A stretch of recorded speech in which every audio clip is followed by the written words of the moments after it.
හිතන්න. මොහොතකට හිතන්න. ඔබ අද රෑ ඔබේ පවුලේ අයත් එක්ක සතුටින් රාත්‍රී ආහාරය ගනිමින් ඉන්නවා. හැබැයි ඔබ නොදන්නවා වුණාට සතපුම් දහස් ගණනක් ඈත තියෙන සුපිරි පරිගණකයක ඔබේ නම රතු පාටින් ලකුණු වෙලා ඉවරයි. ඒ පරිගණකේ තීරණය කරලා ඉවරයි. අද රාත්‍රිය ඔබේ අවසාන රාත්‍රිය කියලා. හැබැයි මෙතන තියෙන භයානකම දේ ඒක නෙවී. ඒ පරිගණකේ තීරණය කරලා තියෙනවා ඔබව මරන්න යන බෝම්බෙන් ඔබේ බිරිඳ, දරුවන් සහ අසල්වැසියන් 100 දෙනෙක් මැරුණත් ඒක ගැටලුවක් නැහැ කියලා. අපි හැමෝම ටර්මිනේටර් වගේ ෆිල්ම් වල දැක්කා ස්කයිනෙට් වගේ AI පද්ධති ලෝකය විනාශ කරන හැටි. හැබැයි ඒක ෆික්ෂන් එකක් නෙවෙයි කියලා ඔබ දන්නවද? මේ 2026 වසරේදී ඒ මාරක තාක්ෂණය දැනටමත් යුද පිටියේදී පාවිච්චි කරලා ඉවරයි. ඔව්, මේක සයන්ස් ෆික්ෂන් ෆිල්ම් එකක් නෙවෙයි. මේක තමයි 2026 වසරේ ලෝකයේ අලුත්ම යථාර්ථය.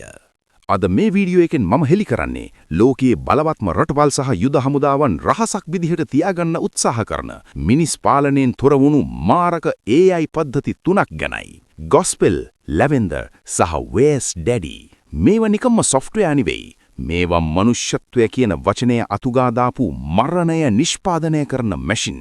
මේ වීඩියෝ එකේදී මම ඔබට ඔප්පු කරලා පෙන්වනවා එක මනුස්සෙක්ව මරන්න අහිංසක පවුල් 100 ගණනක් බිලිදින්න මේ AI පද්ධති වලට දැනටමත් අවසර දීලා තියෙන හැටි. ඊශ්‍රායෙල් හමුදාව ගාසා තීරය වනසා දැමුවේ කොහොමද?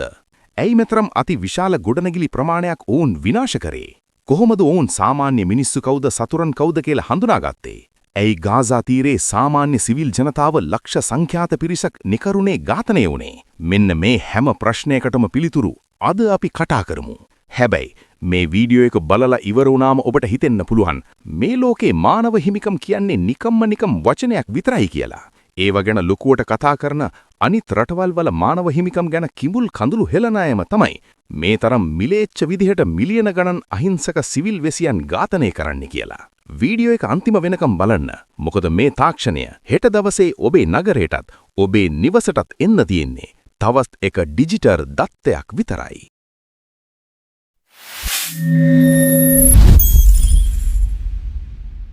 The Gospel ඉලක්ක නිපදවන කර්මාන්ත ශාලාව. යුද්ධයක් කියන්නේ කලාවක් නෙවෙයි. දැන් ඒක ගණිතයක්. ඉස්සර හතුරෙක් ඉන්න තැනක් හොයාගන්න බුද්ධියංශ නිලධාරීන් සති ගණන් මාස ගණන් මහන්සි වුණා. දුරකථන ඇමතුම් වලට සවන් දුන්නා, ඔත්තුකාරයෝ යවුවා. හැබැයි 2023 ඔක්තෝබර් මාසෙන් පස්සේ ඊ හැම දෙයක්ම වෙනස් වුණා.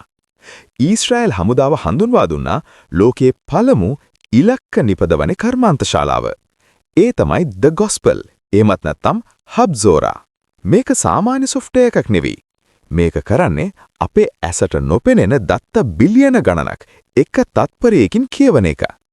චන්ද්‍රිකාවලින් යන පින්තූර, ඩ්‍රෝන යානාවලින් යන සජීවී දර්ශන, අපි හැමෝම පාවිච්චි කරන මොබයිල් සිග්නල් සහ ඉන්ටර්නෙට් දත්ත සහ සමාජ මාධ්‍ය ජාලවල තොරතුරු.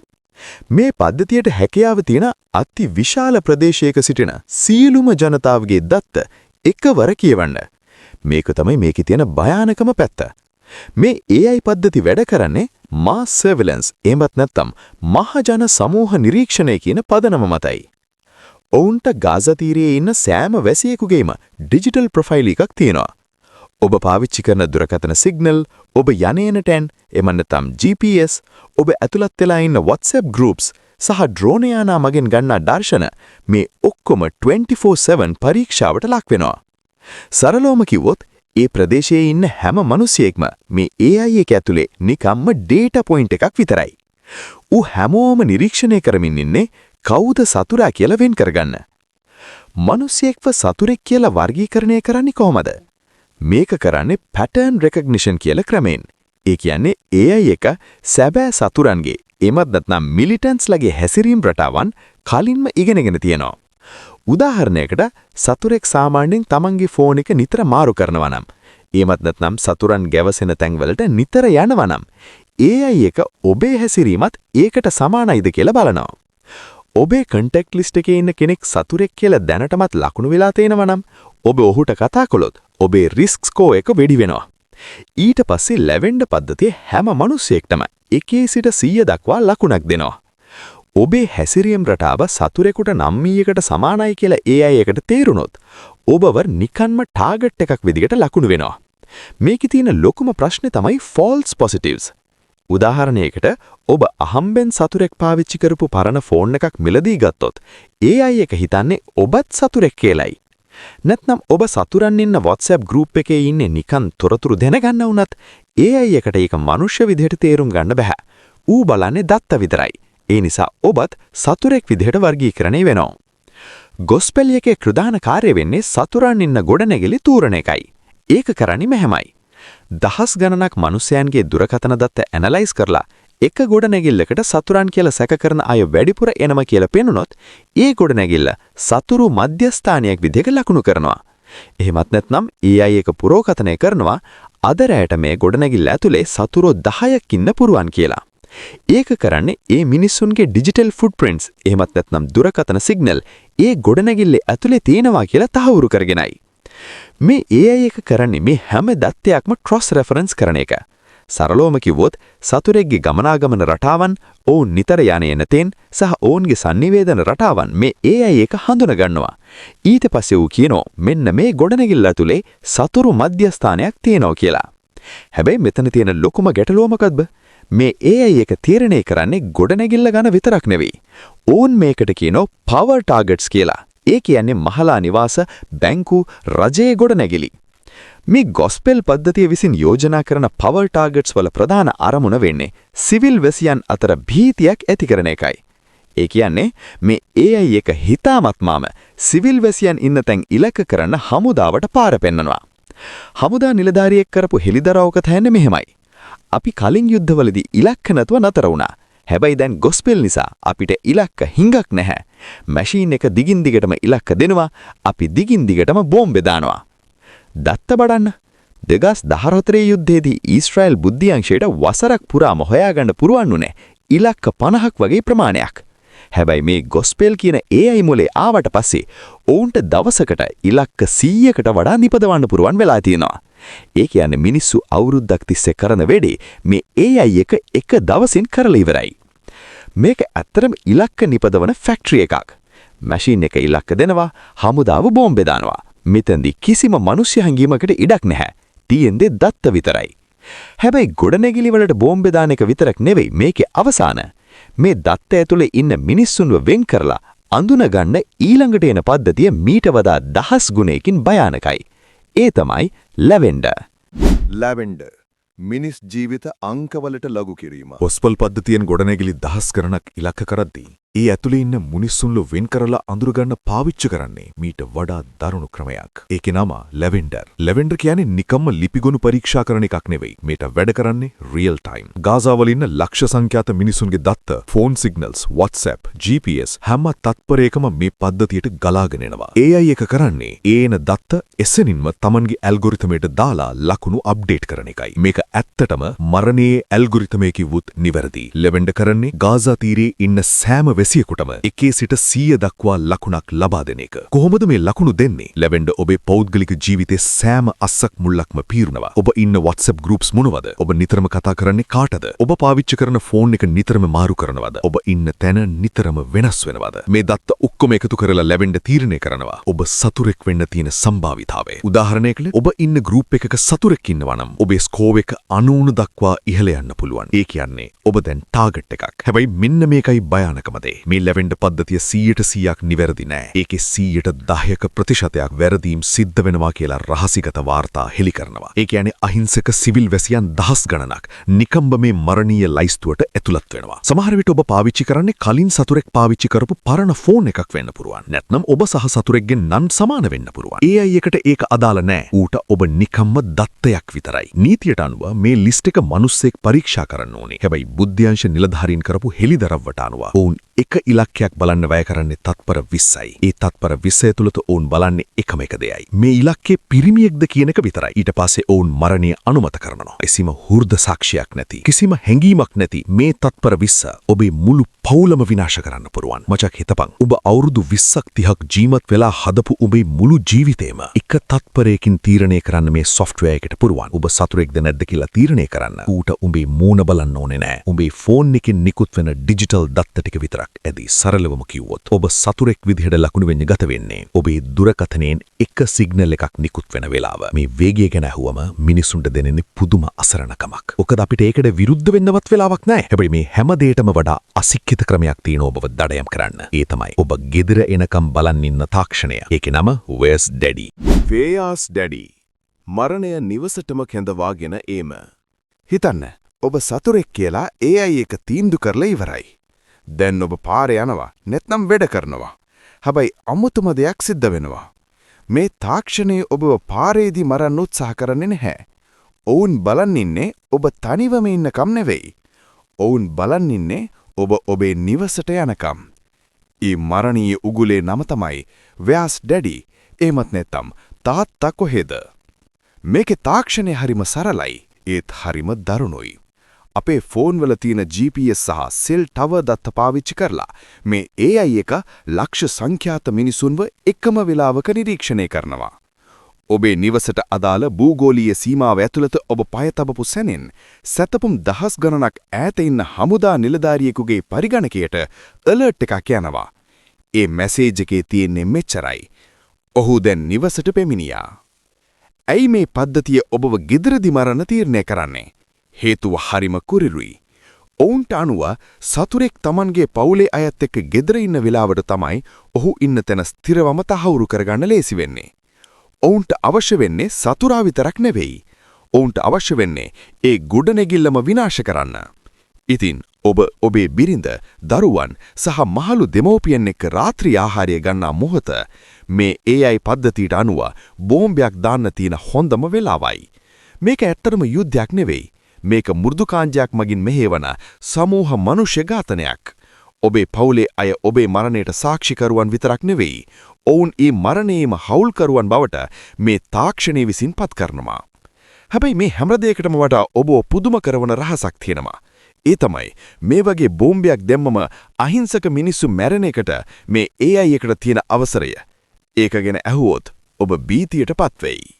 නීතිය සහ මරණේ ගණිතය. දැන් ඔබ හිතනවා ඇති, හරි. AI එක සතුරෙක්ව හොයාගත්තා. හැබැයි ඒ සතුරා ඉන්නේ අහිංසක මිනිස්සු පිරුණු මහල් නිවාසයක නම් හමුදාව බෝම්බ දාන එක නමක් වනු ඇති කියලා. නැහැ. එතනදි තමයි මේ AI පද්ධතියේ තියෙන අතිශය කුරිරු මෘදුකාංග නීතිය ක්‍රියාත්මක වෙන්නේ. ඒකේ නම තමයි Collateral Damage Protocol. සරලව කිව්වොත් අතුරු හානි අනුමත කිරීමේ අනුපාතය. රහසිගත වාර්තා හෙළිකරන විදිහට ලැවෙන්ඩර් පද්ධතිය සාමාන්‍ය සෙබලෙක් සතුරෙක් විදිහට හඳුනාගත්තොත් ඔහු මරන්න ගිහින් අහිංසක සිවිල් වැසියන් 15ක් හෝ 20ක් මැරුණත් ඒක ප්‍රශ්නයක් නැහැ කියලා AI එකට පර්මිෂන් දීලා තියෙනවා. හිතන්න. එක සතුරෙක් වෙනුවෙන් අහිංසක පවුල් 5ක් විතර බිලි දෙන්න මේ මෘදුකාංගය තීරණය කරලා ඉවරයි. හැබැයි ඒ ඉලක්කය ලොකු නායකයෙක් වුණොත් මේ නීතිය තවත් දරුණු වෙනවා. එතනදී එක සතුරෙක් වෙනුවෙන් අහිංසක මිනිස්සු 100කටවත් වඩා මරන්න මේ AI පද්ධතියට අවසර තියෙනවා. ඔව්, ඔබ ඇහුවා හරි. එක මිනිහෙක්ව මරන්න තව අහිංසක මිනිස්සු 100ක් බිලිදීම දැන් ගණිතමය වශයෙන් සාධාරණයි. දැන් ඔබට ප්‍රශ්නයක් එන්න පුළුවන්. ඇයි මෙච්චර මිනිස්සු මැරෙන්නේ? දැන් තියෙන තාක්ෂණයෙන් එක මිනිහෙක්ව විතරක් ඉලක්ක කරලා මරන්න බැරිද කියලා? පුළුවන්. හැබැයි එතනදි තමයි ආර්ථික වාසිය ඉස්සරහට එන්නේ.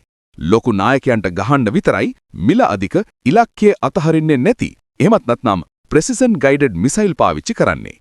හැබැයි අර සාමාන්‍ය සෙබළුන් 37000ක් ඉන්න මරණීය ලයිස්තුවට ගහන්න පාවිච්චි කරන්නේ ඩම් බෝම්බ්ස්. එහෙමත් නැත්නම් මෝඩ බෝම්බ.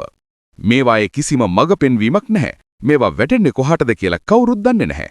එක බෝම්බයකින් මුළු මහල් නිවාසයක්ම බිමට සමතලා වෙනවා. ඇයි මුන් මේවා පාවිච්චි කරන්නේ? හේතුව සරලයි.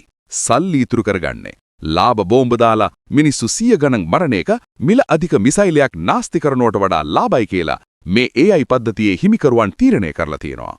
මනුෂ්‍යත්වය කියන වචනය මේ ගණිතය ඇතුලේ කොහෙවත් නැහැ.